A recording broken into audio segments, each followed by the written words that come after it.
nos enfocaremos en los conceptos básicos de la auditoría. En nuestra vida siempre está presente el control. En un partido hay árbitros, en una empresa hay jefes que nos controlan. Hasta en una familia alguien siempre se encarga del control de pago de impuestos y servicios. Pero, ¿por qué está vinculado el control con la auditoría? Primero vamos a trabajar con la definición de la palabra control. ¿Qué es lo que es el control? El control es el proceso de ejercitar una influencia directiva para dirigir el sistema a la consecución de resultado o restrictiva para evitar resultados no deseados de la actividad de un objeto, un organismo o un sistema. Es decir, ¿qué es lo que quiero? Quiero influenciar a que algo se cumpla o que algo se evite. ¿Cuáles son las clasificaciones de los controles? Los controles se pueden clasificar en correctivos o no correctivos. ¿Cuándo un control es correctivo? Por ejemplo, si yo tengo un control de calidad de productos terminados, en ese caso es un control correctivo porque busca corregir el proceso de producción.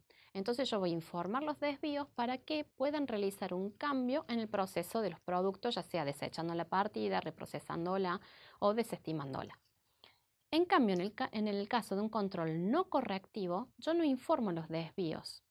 Por ejemplo, nos podemos encontrar con la separación de funciones en una empresa. Si yo asigno a una persona encargada de caja, deberé asignar a otra persona distinta para la registración contable de las operaciones de caja.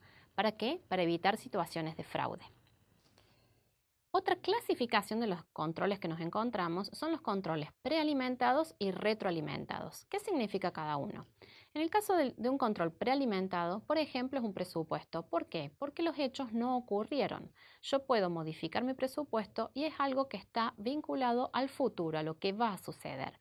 En cambio, el retroalimentado, los hechos ya ocurrieron. Nos encontramos justamente, por ejemplo, con el ejemplo que dimos anteriormente del control de productos terminados. Yo puedo controlar, puedo ver los desvíos, puedo informarlos, pero el hecho ya ocurrió. Yo no puedo volver el tiempo atrás y hacer el producto terminado tal como lo indica la empresa.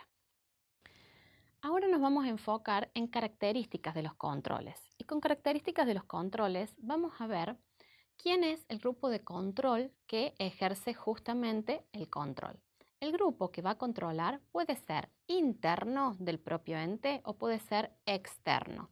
En el caso de una empresa, por ejemplo, podemos designar un grupo de empleados que van a llevar a cabo una auditoría interna. Es decir, el grupo de empleados también está en relación de dependencia, pertenece a la misma empresa y se va a ocupar de la auditoría interna de la empresa. En cambio, una auditoría externa será una persona independiente que está fuera del ente de control que va a ser la empresa.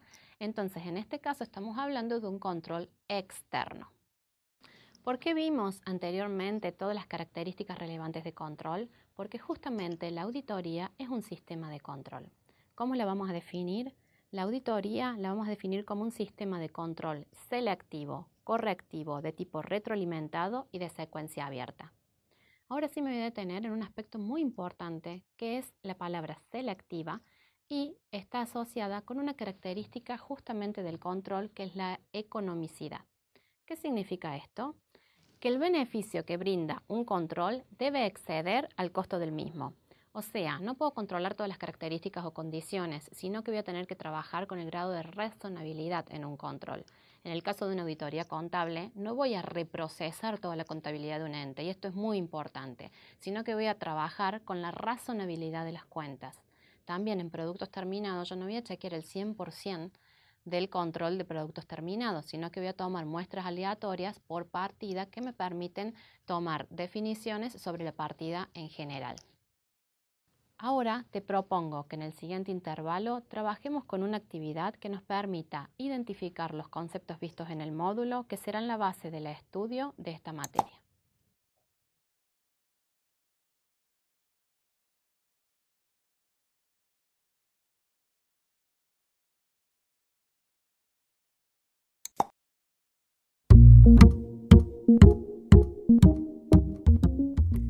Acá podrás observar las claves que te guiarán en la resolución de la actividad presentada. Si hiciste algo similar a lo que se ve en pantalla, seguramente has resuelto correctamente la actividad.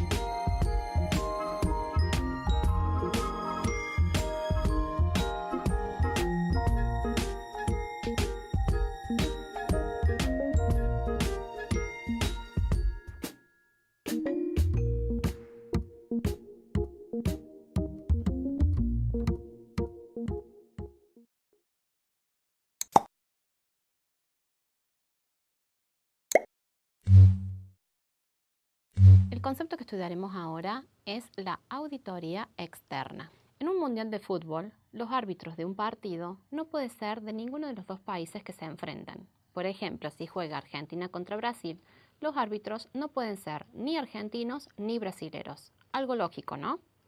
En auditoría externa también tenemos algunas reglas que respetar.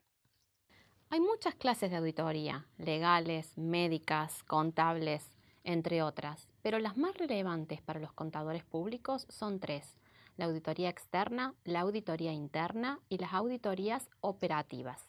Justamente vamos a trabajar en las diferencias y similitudes de estas tres auditorías. Como podemos ver en el cuadro, los sujetos que pueden realizar cada auditoría son: en el caso de la auditoría externa, nos vamos a encontrar siempre con contadores públicos. En el caso de una auditoría interna, son preferentemente profesionales en ciencias económicas. ¿Qué quiere decir esto? Que puede ser un contador, puede ser un licenciado en administración o puede ser cualquier otra persona que tenga otra profesión o incluso no tenga título habilitante. En el caso de la operativa, son profesionales en general, porque pueden estar vinculados a una actividad que requiera tener conocimientos en ciencias económicas o puede estar vinculado a una actividad que requiere, por ejemplo, de la profesión de ingeniería, en el caso de normas de calidad, por ejemplo. Respecto de la independencia que tiene que tener cada auditor, es muy importante definir en la externa que la independencia debe ser total. ¿Qué significa que sea total? Que no puede tener relación ni con los socios, ni con los administradores principales, ni lazos sanguíneos y tampoco puede tener intereses económicos en la sociedad. Este tema lo trataremos nuevamente en otro concepto, por lo que no me voy a extender. En el caso del auditor interno, está justamente como empleado en relación de dependencia de la empresa. Entonces, no tiene una independencia total, pero es muy importante recalcar que los auditores internos deben depender directamente de la gerencia de la empresa. No tienen que tener jefes intermedios de áreas operativas. ¿Por qué? Porque si no, estos jefes podrían manipular las correcciones que se tienen que realizar, que son el objetivo de la auditoría interna.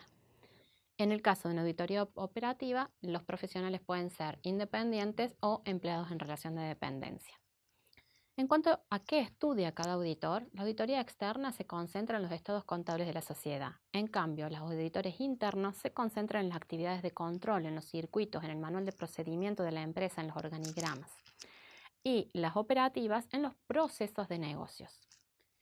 ¿Cuáles son las normas que van a aplicar cada tipo de auditor? Los auditores externos tienen normas obligatorias tanto de contabilidad como de auditoría. Los internos no tienen normas obligatorias, sino que son normas establecidas por la propia organización. Y las normas que van a usar los auditores operativos son las normas ISO, el manual de puestos y procedimientos, por ejemplo. En cuanto al producto final que nos va a entregar cada tipo de auditor, el auditor externo va a emitir un informe del auditor que también tiene que cumplir ciertos requisitos. El auditor interno simplemente van a ser informes internos, ya sea sobre control de gestión o en información de desvíos o correcciones sugeridas. En cuanto a la operativa, también van a hacer un informe sobre el trabajo particular que se le ha encargado. Y en cuanto a la responsabilidad, esto es importante, el auditor independiente, el auditor externo, tiene responsabilidad profesional, civil y penal. En cambio, los auditores internos y operativas simplemente profesional, si son profesionales, si no, no, y laboral. Básicamente son tres tipos de auditoría. La auditoría externa es un grupo que no pertenece a la empresa, viene de afuera, es independiente de la empresa y va a analizar los estados contables de la empresa para emitir una opinión sobre la razonabilidad de estos estados. En el caso de la auditoría interna, es un grupo de empleados que dependen directamente de la gerencia general que van a evaluar las actividades de control de distintas áreas que se les vaya asignando justamente con el objetivo de mejorar, de realizar las correcciones y de crecer como empresa. Va a seguir propias normas de la empresa y va a trabajar sobre los organigramas, cursogramas y demás. En el caso de las auditorías operativas, pueden ser que sea propio de la empresa o puede ser externo a la empresa y se les va a encargar un trabajo en particular, por ejemplo, cumplir con las normas de calidad ISO. Entonces, en este caso, el producto a entregar va a ser el informe solo sobre el trabajo encomendado. Ahora los invito a aplicar los conocimientos adquiridos y organizarlos para una mejor comprensión.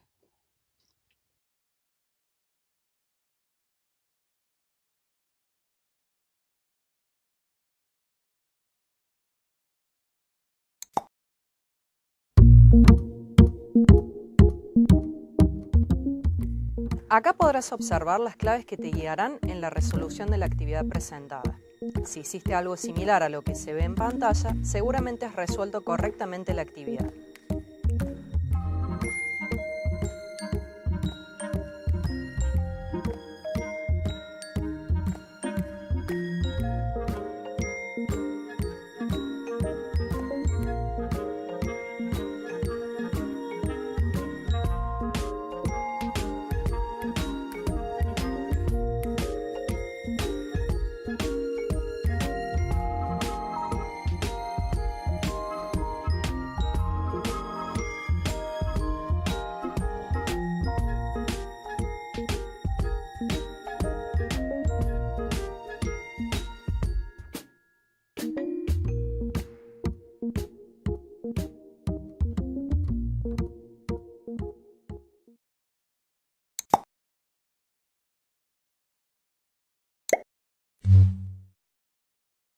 El concepto que estudiaremos ahora son las normas de contabilidad y de auditoría.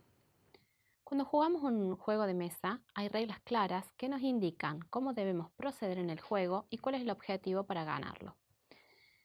En auditoría externa ya vimos anteriormente cuáles son los objetivos. Ahora, ¿cuáles son las reglas que debemos seguir para su ejercicio?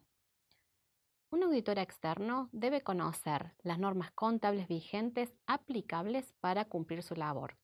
¿Cuáles son las normas contables en Argentina? Las normas contables nos dan un marco conceptual, consideraciones particulares y generales de distintos rubros y situaciones, normas contables de exposición y normas contables de auditoría. ¿Quién emite estas normas? Se denominan resoluciones técnicas y son emitidas por la Federación Argentina de Consejos Profesionales en Ciencias Económicas. Es importante conocer las resoluciones técnicas vigentes porque las nuevas resoluciones técnicas a veces derogan algunas partes de resoluciones anteriores o simplemente incluyen nuevos casos para tener en cuenta en la consideración de un aspecto en particular o general de los estados contables. Nos vamos a detener ahora sí en la resolución técnica número 37, que es de aplicación directa a la auditoría. La resolución técnica número 37, emitida por la FACSE, se denomina normas de auditoría, revisión, otros encargos de aseguramiento, certificación y servicios relacionados. No vamos a tratar toda la resolución, sino que simplemente voy a destacar aspectos muy importantes que se incluyen dentro de esta resolución y que tenemos que tener en cuenta cuando realizamos una auditoría. El primer aspecto a considerar es la independencia del auditor externo. Como vimos en el concepto anterior, el auditor externo tenía que tener una independencia total. ¿Qué significa esto? ¿Cuándo creemos que un auditor es independiente? No puede estar en relación de dependencia de la empresa, es decir, no puede ser empleado de la empresa. ¿Por qué? Porque si no, su juicio estaría limitado. Tampoco puede ser pariente por consanguinidad hasta cuarto grado o afinidad hasta segundo grado con los socios directivos o los puestos más importantes de la empresa. ¿Qué significa esto? Cuarto grado de consanguinidad quiere decir que por lazos de sangre estoy unido hasta cuarto grado. Por ejemplo, no puedo ser padre, no puedo ser hermano, no puedo ser tío, no puedo ser abuelo. Y por afinidad son los parientes que yo adquiero al casarme con una persona. Por ejemplo, el papá o mamá de mi marido o los hermanos de mi marido. En ese caso, ellos no podrían ser los dueños de la sociedad que voy a auditar, por ejemplo. Tampoco puedo ser socio de la empresa, es decir, puedo no trabajar en ella, pero ser socio. En ese caso, tampoco podría ser auditor porque es mi propia empresa. Tampoco puedo ser asociado o director administrador. Y tampoco puedo tener intereses significativos en la empresa. Por ejemplo, si es una empresa de la cual yo proveo a una empresa propia que yo tengo de cualquier producto que yo necesito para poder hacer rentable mi empresa, en ese caso yo tengo un interés significativo en la empresa que estoy auditando. En ese caso no puedo ser auditor porque no tengo independencia, porque yo estoy interesado en que el resultado de esa empresa sea bueno. También esta resolución nos establece las normas para el desarrollo de la auditoría. ¿Qué nos indica? Nos indica precisamente cuáles son las tareas que debe realizar el auditor para obtener elementos de juicios válidos y suficientes para emitir su informe, el cual va a variar de acuerdo al trabajo de auditoría que debo realizar. No va a ser el mismo trabajo si tengo que auditar estados contables anuales o simplemente tengo que realizar una revisión trimestral de los mismos estados o si tengo que realizar una simple certificación en una empresa. Y por último, también nos indica esta resolución las normas sobre informes. ¿Qué nos indica? Nos indica cómo debe confeccionarse, es decir, a quién va dirigido, en cómo debe confeccionarse, qué debe incluir en frases que ya están predefinidas dentro del informe. Y lo que es muy importante es los dictámenes que puede emitir un informe. Yo, luego de haber hecho mi auditoría, puedo llegar a distintos juicios, a distintas opiniones sobre los estados contables. Estas opiniones pueden ser simplemente favorables, es decir, que estoy diciendo que los estados contables sí reflejan razonablemente la realidad de la empresa. En este caso, es simplemente favorable. También puede ser que no esté de acuerdo con la razonabilidad de los estados contables y en ese caso puedo abstenerme de opinar sobre algún rubro en particular o puedo manifestar conformidad sobre el balance, pero disconformidad en algún aspecto en particular. Por último, hay que considerar normas legales de distintos organismos que pueden ser aplicables en la sociedad, como ya sean normas del Banco Central o de la Comisión Nacional de Valores, etc. Ahora los invito a trabajar en una actividad que nos permita diferenciar aspectos relevantes de distintos conceptos que estudiamos en la materia.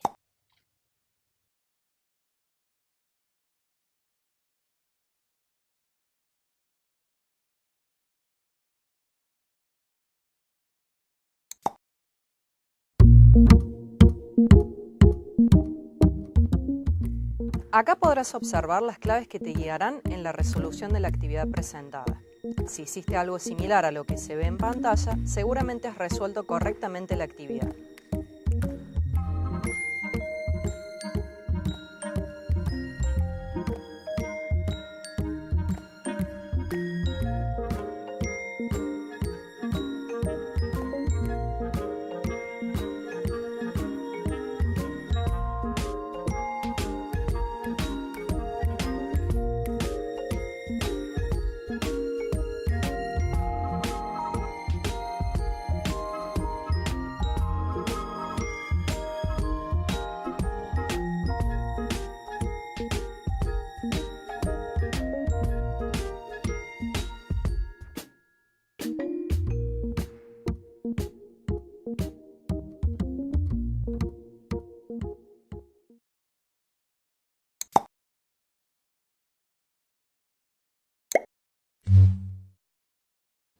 El concepto central que estudiaremos ahora es el proceso de auditoría.